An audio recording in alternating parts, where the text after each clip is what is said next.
بسم الله الرحمن الرحيم. الحمد لله رب العالمين، والصلاة والسلام على سيدنا محمد وعلى آله وصحبه أجمعين. خۆشەویستانم سلام و ڕەحمەت و بەرەکەتی خۆی گەورەتان لێبێت. جارێکتر لە بەرنامەی شیرینچا لە مانگی ڕەبیع الأول و مانگی لەدایکبوونی پێغەمبەری خۆی صلی الله عليه وسلم بە ئێوەی ئازیز و خۆشەویست گەشتمەوە. هیوادارم انشاءالله ئەم ئەڵقەیە جێگەی ڕەزامەندی خۆی گەورە و سوودی ئەوی بەڕێز و خۆشەویست بێت. دەرس و وانەکان لە ژیاننامە و سیرەتی پێغەمبەری خوا صلی الله عليه وسلم وەربگرین و چۆن بتوانین لەم مانگەیە سوودمەند بین لەوەی کە فرمودەیەکی پێغەمبەر صلی الله عليه وسلم یاخود ژیاننامەکەی یاخود سڵاواتدان لێی یاخود هەر شتێک کە بەڕاستی یادی پێغەمبەرمان بخاتەوە صلی الله عليه وسلم لەم مانگەیە جێبەجێ بکەین و بتوانین کۆمەڵی پرۆژەی خەیری و چاکەکاریمان هەبێت بە بۆنەی یادی مەولودی پێغەمبەر صلی الله عليه وسلم و ئەم ئەڵقانە ببێتە هۆکاری ئەوەی کە بەڕاستی زیاتر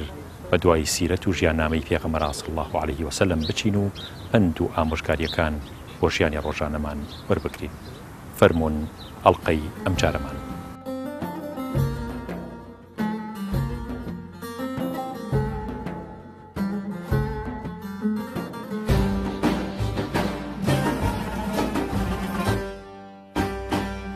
يا رسول الله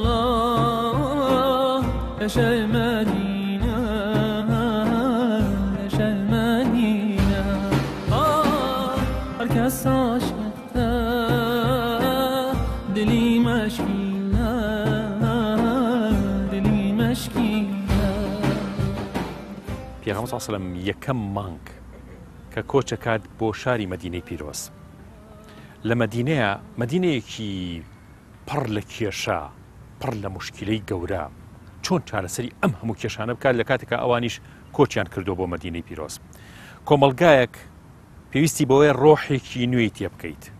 حتا تۆ کاتێ مؤسسەیە یا کۆمپانیایەکت هەیە ئەبێ کاتێ لەو کۆمپانیا دەست بەکاری خۆتەکەیت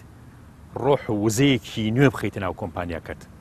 تا بە ڕۆحێکی تازەوە ئیشی تیا بکەن. مەدینەش پێغەمبەری خوا صلی الله عليه وسلم هاتوتە شارێکە پڕ لە کێشەی و ئێستا باسی کێشەکان یەکەین. باس لە فرمودەیەکی پێغەمبەرەکەین صلی الله عليه وسلم، زەمینەی ئەم فرمودەی رسول الله صلی الله عليه وسلم چۆن پێغەمبەر صلی الله عليه وسلم لەباری یەکات تا ئەوەی کە ئەم فرمودە ئەم خوتبەیەی رسول الله لە چ کاتێکە ئەفەرمێ صلی الله عليه وسلم و ئایا زەمینەکەی بۆ ئەسازێنێت. ڕەنگە زۆر جار ئێمە زۆر پێویستمان بۆ هەبێت کە گیانی معنەوی لە خۆمانە زیندوو بکەینەوە.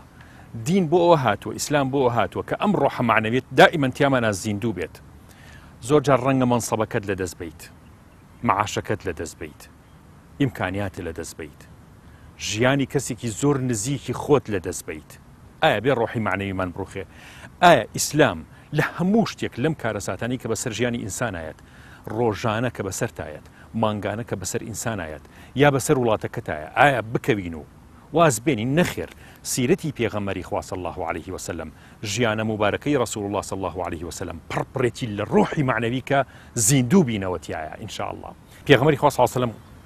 منعیەکا لێمان، ئیسلام منعیەکا لێمان کە بە هیچ جۆرێ لە هیچ کۆسپێکی ژیانە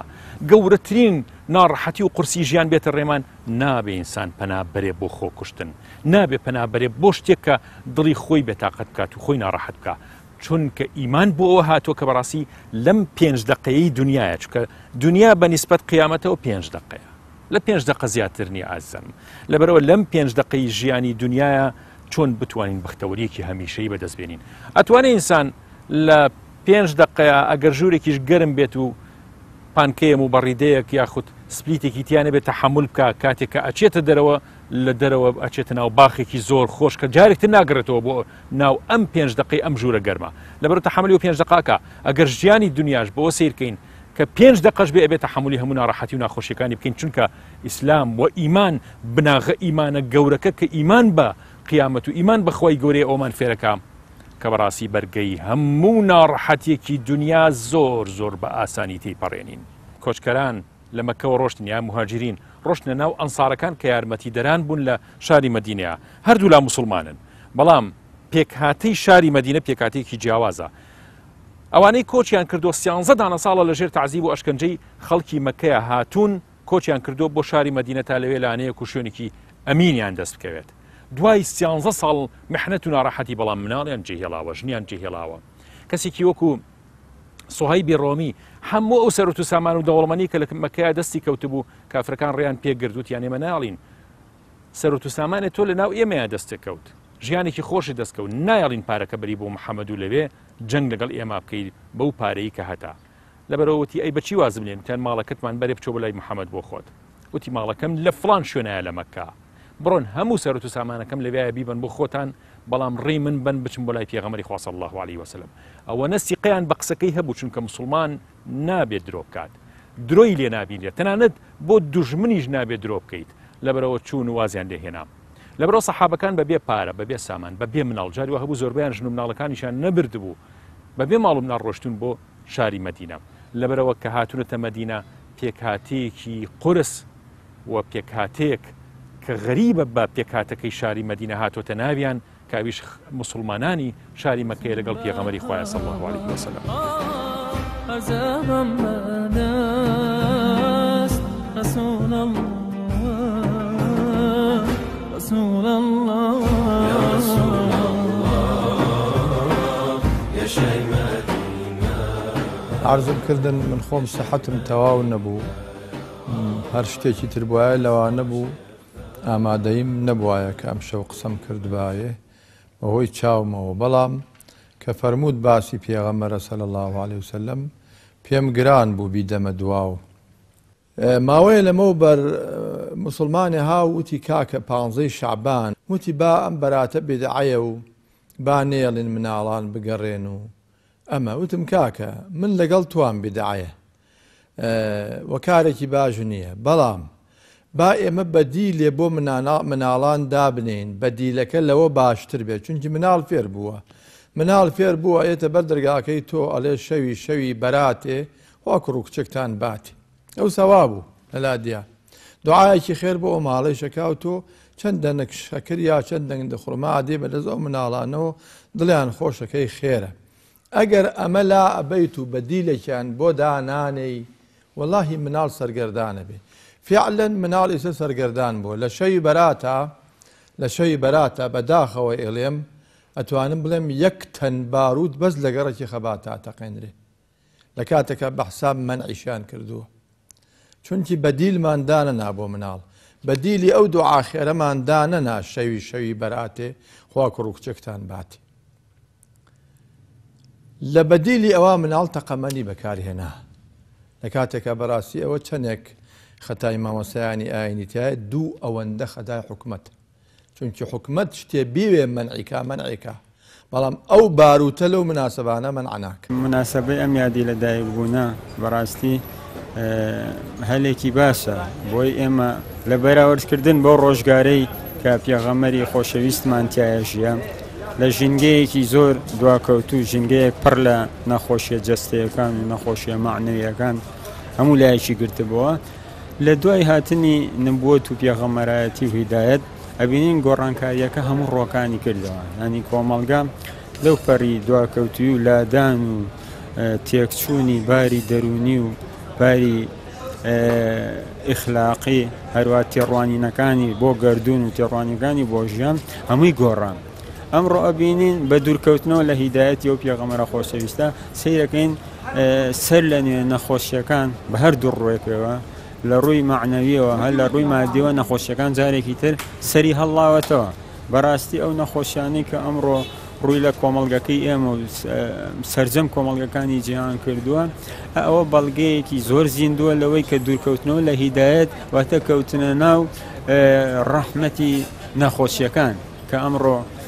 هیچ کۆمەڵگەیەک نییە بەڕاستی ئەم نەخۆشیانە ئێخەی نەگرت بێ بەڕاستی لادان و ئینحرافاتی ئیخلاقی کە لە مناڵەوە دەستی پێ کردووە هەتا ئەگاتە پیرەکان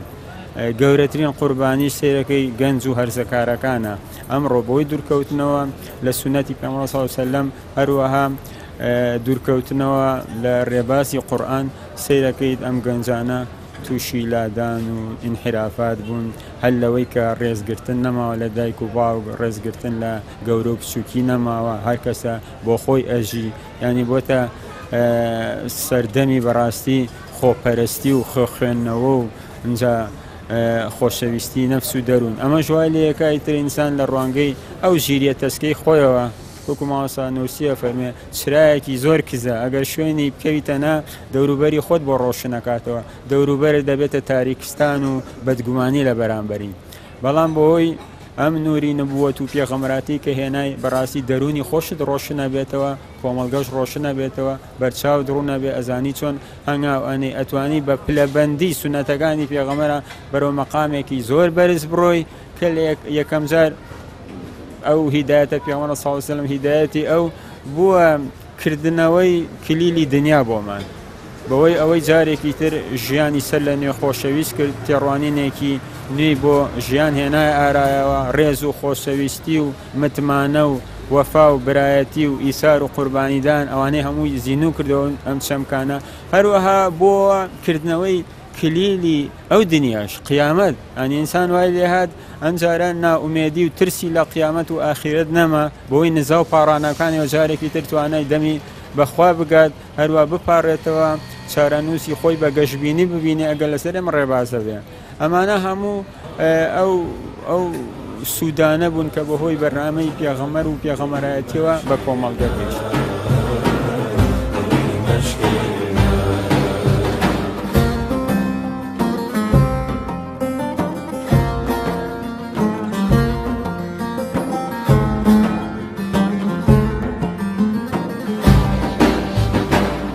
يا رسول الله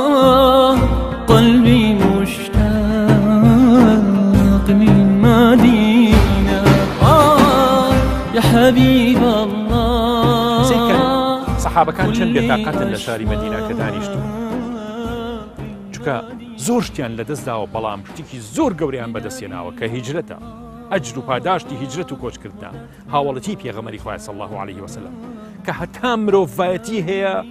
پلەی هیچ کەسێ ناگاتە سەحابەکانی پێغەمبەر صلی الله عليه وسلم ئەوەنە مەقامێکی بەرزیان هەبوو لە خزمەتی ڕەسوول الله ئەوەنە بە نووری نبووەت و پێغەمبەرایەتی منەوەر بوون کە هەر یەکیانە گەرێکێکی دوور هاتوو بەهاتایەکو مەحویە فەرمێت وایە زانی پێغەمبەرستانە کاتێ لە ناو سەحابەیە دانیشت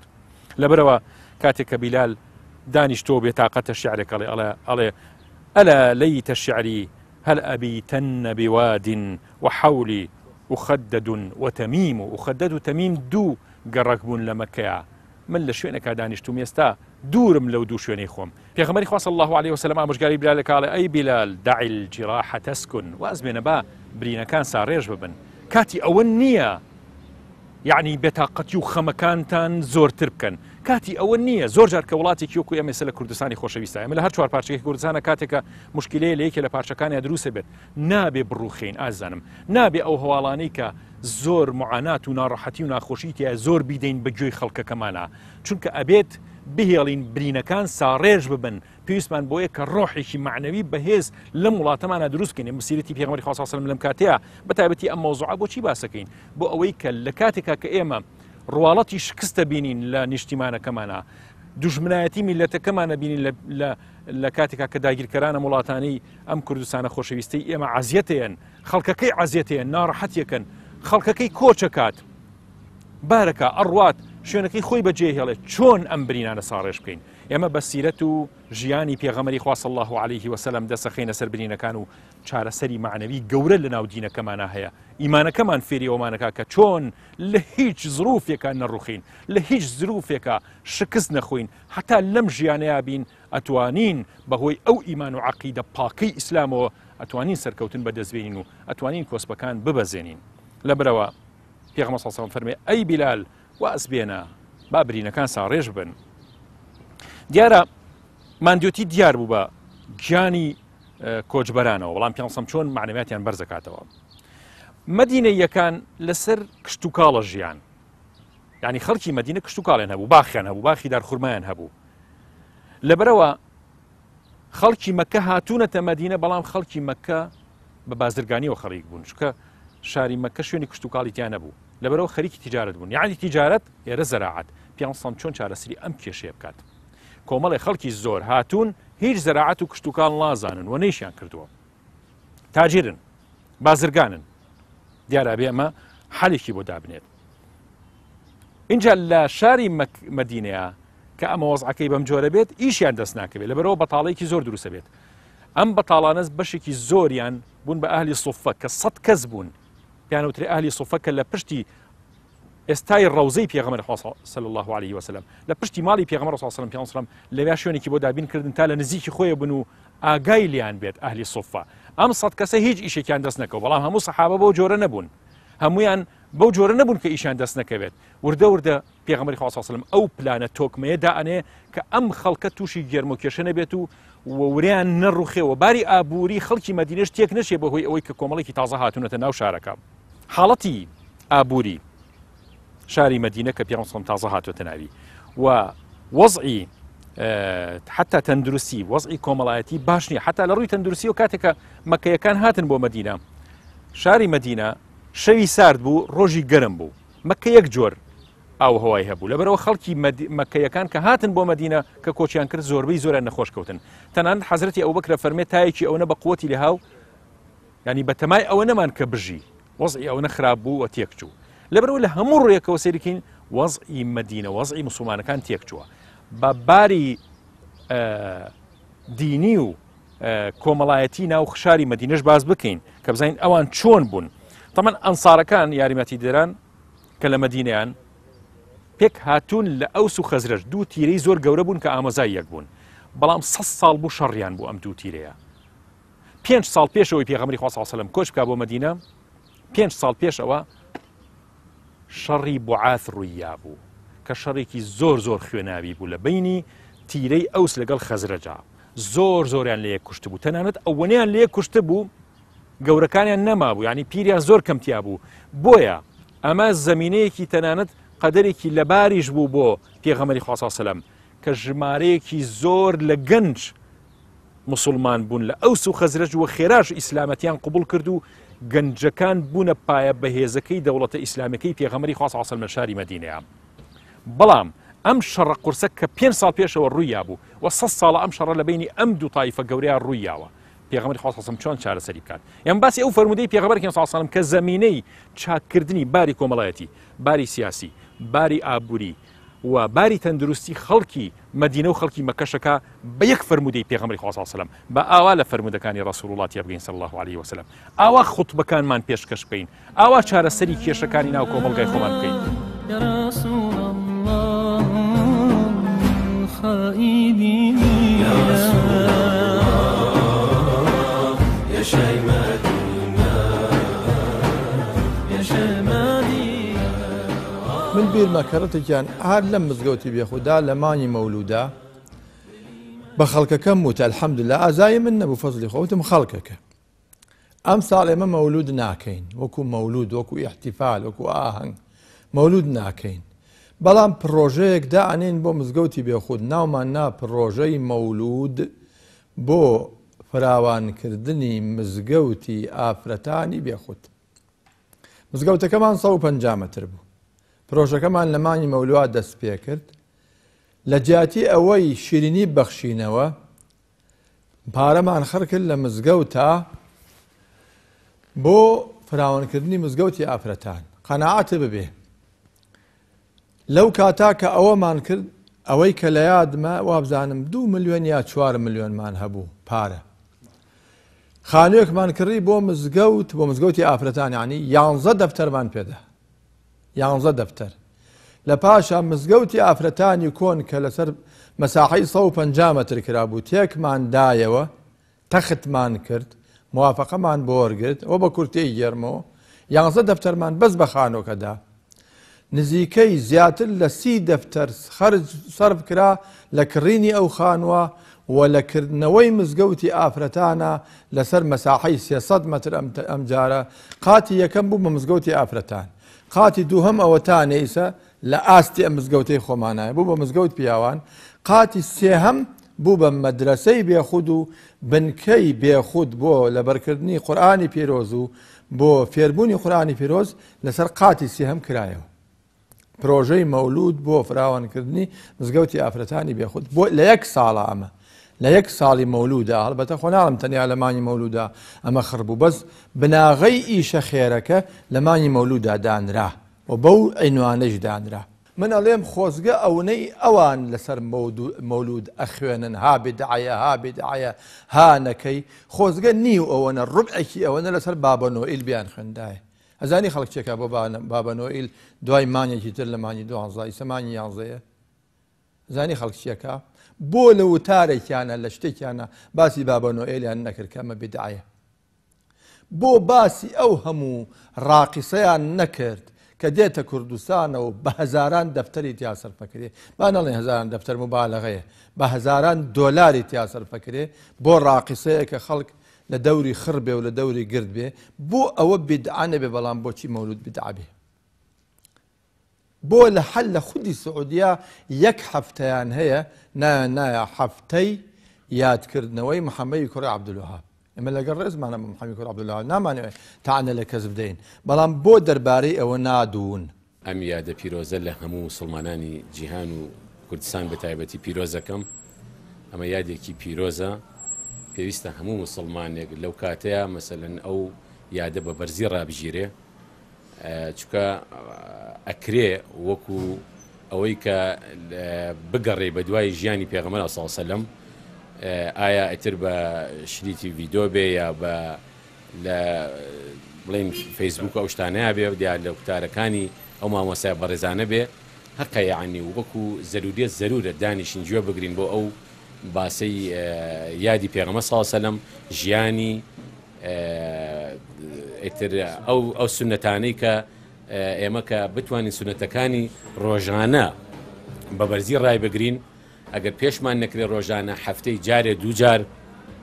وەکو دووشەمان و پێنجشەمان بتوانین ئەو سونەتەی زیینوو بکەینەوە بە ڕۆژووبوون ئەوانە زەرورە وەکو زەروریە زەرورە بۆ ئینسانی موسڵمان یا رسول الله باوانە نەوەت چەند خۆشە چەند خۆشە عراقێت کولا باوانە بۆ نەتوانۆشە شاری مەدینە سێ تائیفە سێ چینی جوولەکەی جیاوازی تیابوو سێ بنەچەی یا تائیفەی جوولەکە و تیرەی جوولەکەی تیابوو ئەم سێ تیرێژ کاریگەری زۆر زۆریان لەسەر ئەوسیش و لەسەر خەزرەجیش هەبوو تەنانەت مژدەیانەدا بە چکەوان لە ئەهلی کتاب بوو نەیانزانی مژدەیانەدایان و پێغەمبەرێکی خواب نزیکە بێت ئەو پێغەمبەرە کە هات و لە ئێمەیەت و تەنانەت ئەوەنیان باسی ئەو پێغەمبەرە کردو صلی الله عليه وسلم کە حەزرەتی محەممەد نەیانزانی کە لە خۆیان نابێت نەیانزانی لە عەرەبەکانە یان شاردیانەوە لەوەی کە لە عەرەبەکانە و هەندێک لە ئەحبارەکان دیارەزانیوانە بەڵام شاردیانەوە لیان و لەو کاتەیە کە بەم جۆرە تەنانەت هیچێک لە سەرکردەکانی ئەنساریان هەڵبژاردبوو ئەو کاتە خەڵکی مەدینە بوو کە عەبدوڵای کوڕی ئوبەی بوو کە بیکەن بە پاشای مەدینە بەڵام کە پێغەمبەر صلی الله عليه وسلم ئیتر وەزعی ئەو تێک چووکە خەڵکی مهاجر و خەڵکی ئەنسار هەمووی بە قیادە و سەرکردایەتی و پێغەمبەرەتی ڕەسوول الله صلی الله عليه وسلم ڕازی بوو هەر بۆیە حاڵەتێکی نەفسی بوو کە عەبدوڵای کوڕی ئوبەی مادەم نەکرا بە سەرکردەی شاری مەدینە ئەوە بوو بە منافق دەرچووە مسلمانەتێکی ڕاست نەبوو لە پێناوی پلە و پارە و مەنسەب و خۆشەویستی بۆ ئەو کورسی کە بەڵکو بەدەستی بێنێ دوژمنایەتی پێغەمبەری کرد صلی الله عليه وسلم و بووە یەکێک لە منافقەکان و سەرکردەی منافقەکان کە 100 منافق لە شاری مەدینەیە هەبووە شاری مەدینە 10,000 کەس بۆ 15,000 کەسی تیا ژیاوە بە هەموو پێکاتەکانیەوە بە جوولەکە بە ئەوس و خەزرەج کە تازە مسلمان بوون کە خەڵکی مەدینەن بە کۆچبەران کۆچکەران کە ئەسحابەکانی پێغەمبەر لەگەڵ ڕەسوول اللهە خەڵکی مەککە بوون هاتن بەو مشریکانەی کە لە ئەوس و خەزرەج بوون و هێشتا مسلمان نەبوون و هەروەها بە پێکاتەکانی ترکە لە شاری مەککەیە مەدینەیە بوون 10,000 بۆ 15,000 کەسی تیا ژیا پێغەمبەری خوا صلی الله علیه وسلم چۆن ئەم خەموو خەفەتە قورسەکە لە شاری مەدینەیە هەیە و ئەمان هاتوون نەوعێک لە قورسی و ناڕەحەتیان بۆ شارەکە دروست کردووە چۆن ئەم خەموو خەفەتە بکە بە هیممەت چۆن هەم بگۆڕێ بۆ هیممەت چی بکات ئەوە بوو پلانێکی دارا پێغەمبەری خوا صلی الله علیه وسلم ئەم چینە جیاوازانەی شاری مەدینە چۆن بەیەکەوە گریان بە چۆن بەیەکەوە ژیان و پێکەوە ژیان و تەعایش دروستکە لە بینی هەموو پێکاتەکان بە مسلمان و بە جوولەکە و بە مشریک و بە هەموو چینەکانی مەدینە بە ئەوس و خەزرەجیش شفيع الأمة بذكر الرسول تشحذ الهمة يا ربي بجاه النبي أزح الغمة محەبەتی پێغەمبەر صلی الله علیه وسلم حاڵەتێکە حاڵەتێکی نەفسی و وجدانیە لەوە چێ من بتوانم ینی من بەسەراحەت بڵێم ناتوانم باسی لێەوە بکەم چونکی ئەو حاڵەتە نەفسی و ڕۆحی وجدانیە لە ئێمە دروست نەبووە لە ئێمە دروست نەبووە تا بتوانین باسی لێەوە بکەین ئیساگەر من هەنگوێنم نەخواردبێ تا ئێوارە تۆ تعریفی هەنگوێنم بۆ بکەی ناتوانم ئەو تامە بچێژم یا بڵێم ماهیەتی هەنگوێن حقیقەتی هەنگوێن بچێتە ناو دڵمەوە تا خۆم نەیخۆم محەبەتی پێغەمبەری صلی الله علیه و سلم حاڵەتێکە وەکو ئەو هەنگوێن خواردنە وایە حاڵەتێکی شیرین نییە هەر کەسێ نەیچەشت بێ ناتوانێت تعریف و پێناسەی بکە من وا نابینم محەبەتی پێغەمبەر صلی الله علیه و سلم هەر ئەوەیە بە ئێمە هەر بە سەرزارەکی تەفسیری ئەم ئایەتە بکەین بۆ خەڵق بڵێن قل إن كنتم تحبون الله فاتبعوني يحببكم الله ئەگەر ئێوە خواتان خۆشەوێ دوای من کەون خوا خۆ ئێوەی خۆشەوێ ئەمە ڕاستە ظاهری تەفسیری ئایەتەکە ئەمەیە من بۆ تۆ بکەم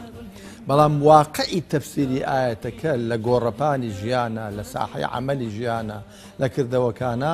من بە خۆمەڵێ من خوا نەخواست ڕوو ناکەمە تۆ من خۆم نەمچەشتووە لەبەرەوە بە سەراحەتی شێڵێ متر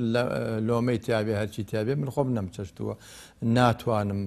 پێناسی بکەم بۆ خەڵک بەڵام کۆمەڵە نمونە کە لە خەڵکم بیستووە مەسەلا ئەم ماوەسە مەلا عەبدوڵای کە ئیسە ماوە مەلا عەبدوڵای تەکیەیی ماوەسای منە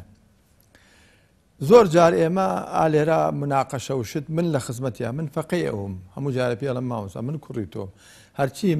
هەرچی ئەزانم حەسەنەیەکە لە حەسەناتی تۆ بەڵام جار لەسەر بەعضێ مەسەلە مناقەشەیەکمان بۆ دروستە بێ هەڵبەتە من بێ ئەدەبێکم لە خزمەتیەوە ئەو بەڕیشی سپیەوە بەسەری سپیە و بەڵام کۆمەڵێ مەسائل لە فەرمێ ڕەنگە ڕاستە و ڕاست نەچێتە دڵی منەوە مناقەشەیە دروستە بێ لە دوعاالم ماوەساگەردنم ئازاکە بە تایبەتی جەژنان ئەفەرمێ نەگەردنە ئازاکەم بۆ ڕابردوو ئەمە قسەی خۆیتی چەند جار دووبارێکڵێ نە بۆ ڕابردوو گەردنە ئازاکەم بۆ ئەمە و دوایش هەر چەندێ غەیبەتی منە کرد گەردنە ئازا بێڵم بۆ مامۆسا ئەلێ تۆ ئەولادی پێغەمبەری صلی الله علیه و سلم من بۆم نییە بەرامبەر بە ئەولادی پێغەمبەر قسەیە بکەم بڵێم گەردن ئازانە ئەمە نەک بەرامبەر بە من بەرامبەر بە هەموو کەسێم پیاوەواڵی یعنی هەموو کەسێک کە بە بڵین ئەولادی پێغەمبەر صلی الله علیه و سلم ئەو مەحەبەتەی ئەو هەیەی من خۆم نیمە ئەم مەحەبەتە چی دروستی کردووە ئەو ئیمانە سادقەی کە ئینشەڵا من زەنم وایە بەرامبەری ئەو ئیمانە سادقەی کە ئەڵێ سەید و ئەولادی پێغەمبەر هەر چەندێ غەیبەتی منی کردووە گەردنی ئازابی ئایا ئێمە ئەوەمان هەیە یان نمونەیەکی تر مەسەلا ئینشەڵا من ئومێدم وایە پیان مامۆستا نووری فارس محەبەتی پێغەمبەر صلی الله علیه و سلم هەڵی ناوە بۆ ئەوەی ئەو هەموو حەدیثەی پێغەمبەر تەرجەمە بکە ئێستەیش لە زۆر مەجلیسا من لە خزمەتیا بووم کە باسی پێغەمبەری کردو صلی الله علیه و سلم دەستی کردو بە گریان ئەمانە کۆمەڵە نمونەی عەمەلین لە ئەمڕۆی ئێمە بەڕاستی حەق وایە ئێمە دەرسیان لێوەرگرین پێغەمبەر صلی الله علیه و سلم با لە دەرگاکەتان و تۆ بچی بە پێشوازیەوە تۆ شکاتی حاڵی چی لەکەی لە وەزعی موسڵمانان وەزعی کوردستان ینی چ داوایە لە پێغەمبەرەکەی صلی الله علیه و سلم داوای چییە و دەم بە باسکردنی دڵمان پڕێ جا بێ لە دەرگاکە باوەڵا هەر جارێ دەرەچێ ئەرەوەڵا ئەگەرەوە ببێت ئەمە یەکێکە لەو شتانەی کە یەکەم جار چەند دڵم خۆشەکە بە خزمەت پێغەمبەر بگەم ئەوەنەش خەجاڵەتم کە ئەیبینم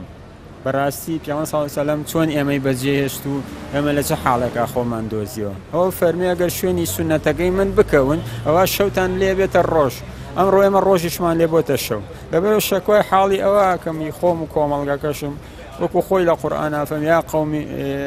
یا ڕەبی ئینە قەومی اتەخەذوا هذا القورئان مەهجورا ئەڵێم خوایە ئێمەش پشتمان لە سونەتەکەی تۆ کردووای پێغەمبەری خوا ئەوە تا حاڵمان بەم حاڵە گەیشتووە ئایا تۆ چ ڕێنماییەک دەبێت بۆی جارێکی ترسە لە نوێ ئێمە متمانە بە خۆمان دروستکەین بتوانین شوێن بەرنامەکەی تۆ بکەوین و بتوانین وەکو ئەو جیلەی کە لە سەردەمەکەی خۆتا کە جیلێکی زێڕین بوو لە هەموو ڕۆکانەوە گەیشت بوونە مەقامێکی بەرز ئێمە چۆن بتوانین بگەینەوە ئەوە دیارە ئەمە شەکوای هەمومانە ئەمەش وەڵامەکەی زۆر ئاشکرایە کە فەرمێ شوێن سونەتی من بکەون ئێوە گومڕان نابن ئەمەیە من ئەوە بیری هەموو کەسێ لە خۆمەوە دەست پێ بکەم بەڕاستی هیچ چارەسەرێک هیچ جۆرە زانستێک هیچ جۆرە ڕێنمایەک بەقەد سونەتی پێغەمبەر صلی الله علیه و سلم خزمەت بەم بوارە ناکە بەڵام حەیف ئێمە لەبەر بێ ئاگاییمان لەم بوارە نە قەدری دینەکەمان لاماوە نە قەدری پێغەمبەر صلی الله علیه و سلم لامانەوە نە سونەتەکانی لەبەرەوە بەدیل بۆ سونەتی پێغەمبەر بۆ ئەم منهەجەی کە لە قورئانەوە هات هیچ بەدیلێک نییە ئەم بەدیلانەی تر هەموو چارەسەری لاوەکین چارەسەری ئانین بەڕاستی ئەگەر ئێمە بمانوێ چارەسەرێکی هەمیشەیی چارەسەرێکی با بڵێ حتمی بەدەستمان کرد ئەبێ یەکەم هەنگاومان زیینوکردنەوەی سونەتەکان شوێن پێ هەڵگرتنی پێغەمبەر صلی الله علیه و سلم ئەبوو بەکراسا کە تەنانەت نەک هەر شوێن سونەتەکانیەکە و شوێن جێپەکانیشیەکەوت ئەی بزانم پێغەمبەر صلی الله علیه و سلم لە کوێ ڕۆشتە من بێوە بڕۆم ئەم خۆشەویستەمان بۆ دروست بێ ئینشاءالله بە ئاسانیە گەینەوە بۆ ئاستی کە شەکوامان بذكر الرسول تشحذ الهمة يا ربي بجاه النبي أزح الغمة يا ربي بجاه النبي أزح الغمة صلوا عليه خطبەیەکی زۆر جوانە فەرمی ڕەسوڵ الله صلی الله عليه وسلم ئێمە باس لەم زەمینەی ئەم فرموودەی پێغەمبەرەکەین صلی الله عليه وسلم ئەوانەی کە باسمان کرد زەمینە سازیە بۆ ئەوەی کە چۆن فرموودەیەک لە زەمینەیەکی واقعی و بتوانێت چارەسەری کێشەی گەورە بکات چۆن فرموودەیە باسەکەیت چۆن خوتبەیە پێشکەشەکەیت پێغەمبەری خوا صلی الله عليه وسلم مسلمانەکان هەمویان خەڵکی مەدینە هەمووی گویان گرتۆ بزانن ئەم پیاوە کە ئەڵێ پێغەمبەرم هاتۆتە ناویان چیان پێڵێ یەکەم خوتبەی ئەفەرمێ ئەیوهە الناس ئەی خەڵکینا نەیفەرموو ئەی ئیمانداران ئەی مسلمانان نەیفەرموو ئەی ئەوانەی کە تازە مسلمان بوون ئەیوهە الناس ئەی خەڵکینا چکە جوولەکەی تایە مسلمانی تایە هەموو کەسێکی تایە کەواتە قسە بۆ هەمویان نەکات ئەیوهە الناس ئەفشوا السەلام سەلام و ئاشتی و خۆشەویستی بڵاو بکەنەوە ئێمە هاتووینەتە ناو ئێوە پێکهاتەی زۆر جیاواز لە شاری مەدینەیە هەیە سەلام هەرەوە ناک بڵێ کە تۆ گەیشتی بە مسلمانە بڵێ سەلام عەلەیکم وش بڵێ عەلەیکم سەلام یا سەلام زۆر بکەی قوڵتر لەوە پێغەمبەری خوا صلی الله علیه و سلم باس لەوە ئاکات بە شێوەی ئاماژە پیانە فەرمێت کە ئێمە هاتووین ئەزانین بارگرانیەکمان بۆ ماڵەکانتان بۆ حاڵتان بۆ ژیانی ئابووریتان تەنانەت بۆ ژیانی سیاسی شارەکەتان دروست کردووە بەڵام ئەتوانین بە ئاشتی و مەحەبەتەوە هەمومان بەیەکەوە بژین ئەتوانین بناغەکانی ئاشتی ئێستا لە وڵاتی خۆمانە بنیاد بنین ئەتوانین ئەو شەڕە گەورەیە کە لە بینی ئەوس و خەزرەجا هەبووە 100 ساڵ تەمەنی هەبووە بەهۆی ئەم ئیمان و ئەم ئیسلامەتی و ئەم واقعبینیەی کە پێغەمبەری خوا صلی الله علیه و سلم هاتووە قائیدێکی گەورە پێغەمبەری ئاخر زەمان بە نبووەتێکی گەورەوە خوا شەرەفی ئەوەی یاوە بە ئەهلی مەدینە بێتە ناو شاری مەدینە ئەتوانێت 100 ساڵ شەڕ کۆتایی پێبێنێ ئەفشوا السەلام ئاشتی بڵاو بکەینەوە لە وڵاتەکەمانە ئەم فەرموودەی پێغەمبەری خوا صلی الله علیه و سلم با بکەین بە بناغەی ئاشتی لە وڵاتی خۆمانە ئازانم ئێمە تقریبا نزیکین لەو حاڵەتی کە شاری مەدینەی ئەژیا ئەو تا خەڵکێکی زۆر ڕای کردووە لە شوێنی خۆی و شار وڵاتی خۆی جێهێڵاوە ئیشیان دەست ناکەوێت یارمەتیان بین ئەم فەرموودەی پێغەمبەری خوا صلی الله علیه و سلم بکەینە بناغە بۆ هەستانەوەیەکی باش ناو میلەتەکەمانە ئەفشوا السەلام ئەو شەڕەی کە لە نێوان ئەحزاب و هەیئات و جەماعاتی جیاوازی وڵاتەکەمانە هەیە کۆتایی پێبێنن ئاشتێکی ڕاستەقینە دروست بکەن برایەتی و محەبەتێکی ڕاستەقینە دروست بکەن و فەرمووی وأطعموا الطعام خواردن بن بە خەڵکی ئاماژە بۆ ئەکا کە خەڵکێکی زۆر ئەهلی سوفەیە و هیچی نییە هاتۆ تا لە پشتی مزگەوتی پێغەمبەری خوا صلی الله عليه وسلم فەقیرن 100 کەس لەویا دانیشتووە یارمەتیان بن ئاماژە بۆ ئەکا کە خەڵکێکی زۆر هاتوون بۆ شاری مدینەی ئێوە و بەڵام وەکو ئێوە زەراعەت نازان و زەویشیان نییە تا ئەرز بکێڵن تازە فێریش نابن ئەی چۆن تیجارەت دەست پێ بکەن لەبەرەوە ئەطعیموا الطعام یارمەتیان بن تا لەسەر قاچی خۆیان ڕاوەستن کۆمەکیان بکەن و هەروەها ئەو شتانی زیادەی لای ئێوە بیبەخشنەوە پێیان بیەن پێیان چەند جوانە ئێمە ئێستا خەڵکێک لە ڕۆژاوای کوردستان کە سەری لێ شێوێت کە ماڵی خۆی جێهێڵێ لە کوردستانە ئەو هەموو کۆمەکیە کۆ بکرێتەوە و پێشکەشیان بکرێت لە هەر جۆرە کۆمەکیەک هەر ڕێکخراوێ هەر کەسێ بیکە ئیشێکی زۆر زۆر گەورە و جوانەکە بەڕاستی وأطعموا الطعام خواردن ببەخشنەوە بە تایبەتی ئێمە لەم مانگە مبارەکەی مەولودی پێغەمبەرین صلی الله عليه وسلم با سیرەت و ژیاننامەی پێغەمبەر صلی الله عليه وسلم زیندوو بکەینەوە بۆی بگەڕێن لە کۆڵان و لە منطقەکەتان بزان کێ فەقیرە یارمەتی بن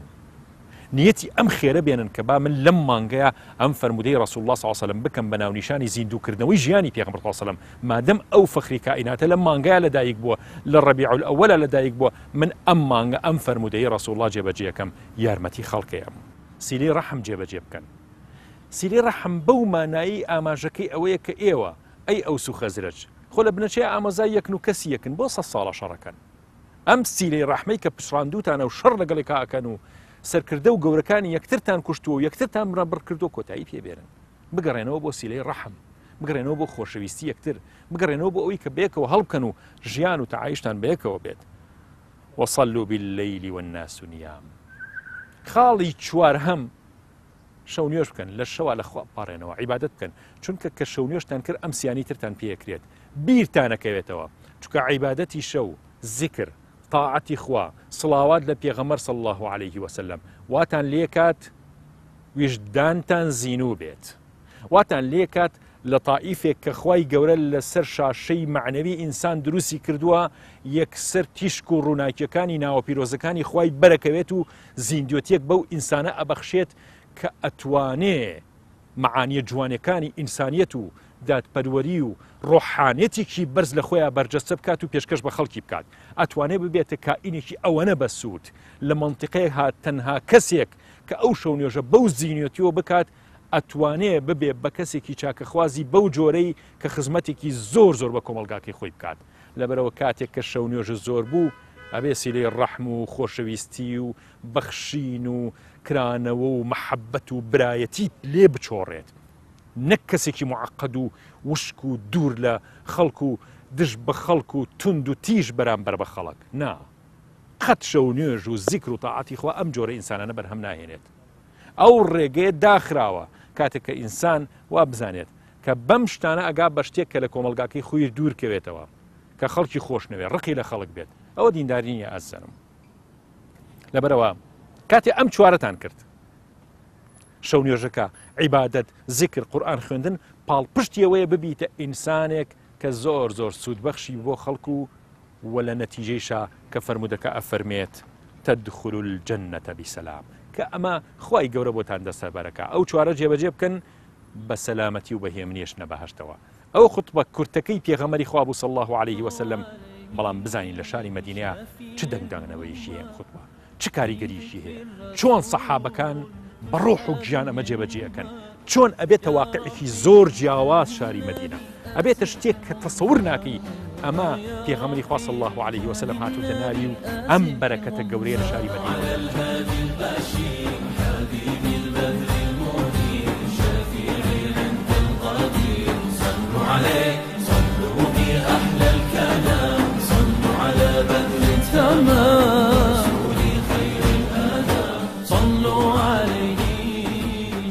ئێمە کاتی خۆی بڵین من کاتە مناڵم کە لە تێوەڵە بووین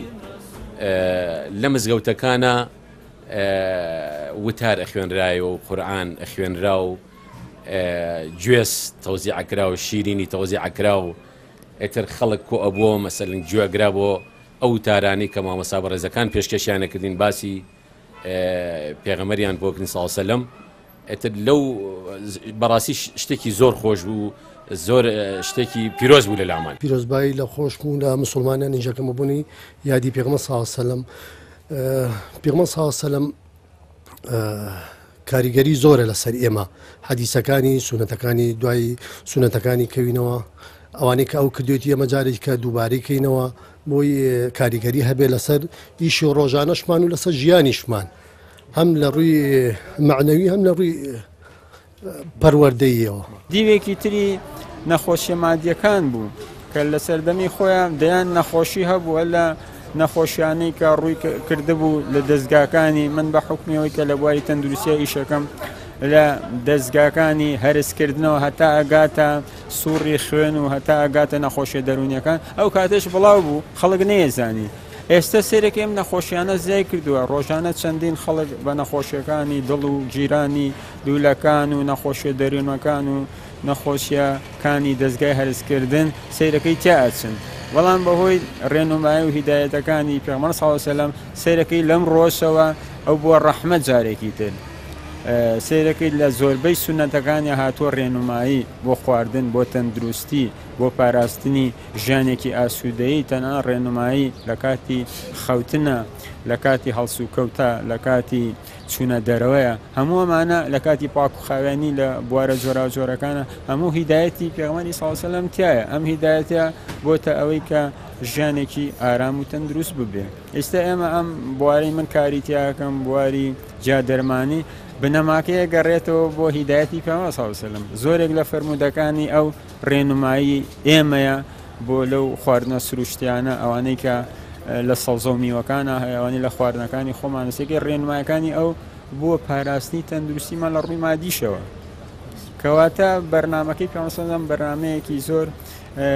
تێر و تەسەل کامیل و شامیلە. ئەگەر ئێمە بە شێوەیەکی جوان شوێنی بکەوین سێرەکەین ژیانی دنیامان و ژیانی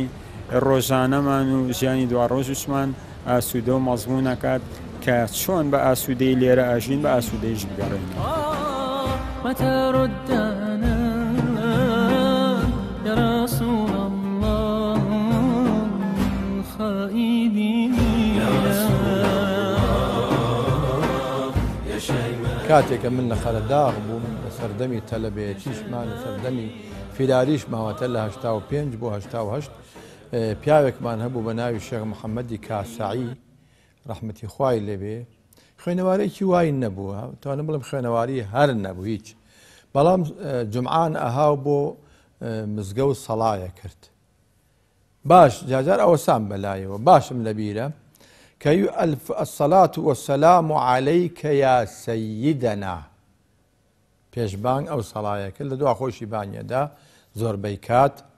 کە ئەی فەرموو یا سەیدەنا لە قوڵایی دڵیەوە بە کوردی ئەی و دایک و باوکم قوربانت بێ.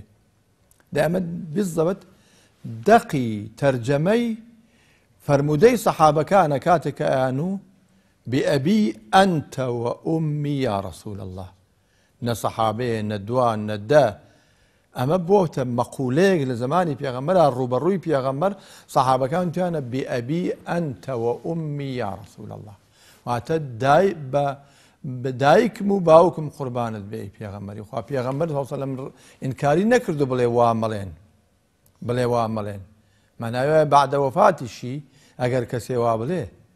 کارێکی بدعی نەکردووە. ئەمە لە مەحەبەتەوە هەڵاقوڵێ بەڕاستی ئەمە لە مەحەبەتەوە هەڵاقوڵێ. جا بەڕاستی ئەگەر ئەو مەحەبەتە دروست بێ ئەو کاتە ئینسان ئەگەیەتە ئەو پلەیە کە پێغەمبەر صلی الله عليه وسلم فەرمێ لا يؤمن أحدكم حتى أكون أحب إليه من والده وولده والناس أجمعين. هیچ کەسێ لە ئێوە ئیمانی نییە تا منی لا خۆشەویستتر نەبم لە باوکی والد لێرا باوک و دایک ئەگرێتەوە چونکی والد شەر نیە هەر باوک بێ دایکی شەر والیدە. کاتێکەوە دایک و باوک بەیەکەوە باز بکرێن بە سیغەی مذەکەر باسەکرێن والید یا والیدەین لێرا والیدیهی باوک و دایک ئەگرێتەوە وەوەلەدیهی هەموو مناڵەکانیشی والناسی ئەجمعین بێ لە هەموو خەڵک منی بەلاوە شیرنتر بێ و خۆشەویستتر بێ. ئەم پلە ئێمە پێی نەگەیشتوین. ئەگەر بەپێی ینی لە ئێستا لە ژیانی ئێستاگەر خەڵک سوکەوتی وەکو بەپێی کەسایەتی پێغەمبەر بێ طبعاً کەسایەتێکی جیاواز بووە لە هەموو ڕوویەکەوە لە ڕووی چۆنێتی هەڵسوکەوت لەگەڵ خەڵکە لەگەڵ ئافرەتە چۆنێتی بازرگانی کردنی چۆنێتی هەموو ڕۆکانی جیاوازە. بەڵام ئێستا بەداخەوە زۆر کەم خەڵک پەیڕەوی ئەو یعنی وەکو لەسەر ڕێگەی کەسایەتی ئەو بڕوە تەنانەت یعنی گۆڕاویشە هەر کەسەوە بە شێوەیەک باسێکا کە ئیسفادەی بۆ خۆی هەبێ حتا لە ژیانی ئەوە خەریکە ئیستیغلالەکرێ هەر کەسە و بە ڕێگەیەک بەکاریهێنێ بۆ چۆنێتی ئیسفادەکردن لەو کەسایەتیە. باشترین یادکردنی ئەم هینە یاد لە دایبوون پێغەمبەر صلی الله علیه و سلم ئەوەیە کە دوای سونەتەکانی بکەوی، دوای ئامۆژگاریەکانی بکەیت، دوای ڕەوشتە ئاکارە جوانەکانی بکەوی، هەوڵ بدەیت لە غیری خۆتا تەطبیقیان بکەی، پەیڕەویان بکەی. ئەوە باشترین بەڕای من باشترین زیینوکردنەوەیە بۆ ئەو یادەمەزنە. لە کتێبە دینیەکان یا ژیاننامەی پێغەمبەر صلی الله علیه و سلم ئێستا لە بازاڕان و کتێبە فرۆشن هەستەکەن یعنی ڕەواجی زیاترە ئێستا خۆت لەوە پێش باشتر بووە لە مانگی مەولووە زیاتر سەرفە بێت کتێب چۆنە کتێبی دینی لە بازاڕ؟ کتێبی دینی بە شێوەیەکی گشتی باشە، زۆر زۆر چاکە، هەر پەیوەست نییە بە مانگێکەوە سا لەوانەیە مانگی ڕەمەزان تۆزە بەس بە عام کتێبی دینی یەکێکە لە کتێبەکە ئەوانەی کە زۆر هەبوو کاتێک ڕەواجیان هەیە. لدور بيت الله ما دوري تو عزيزا يا نبي يا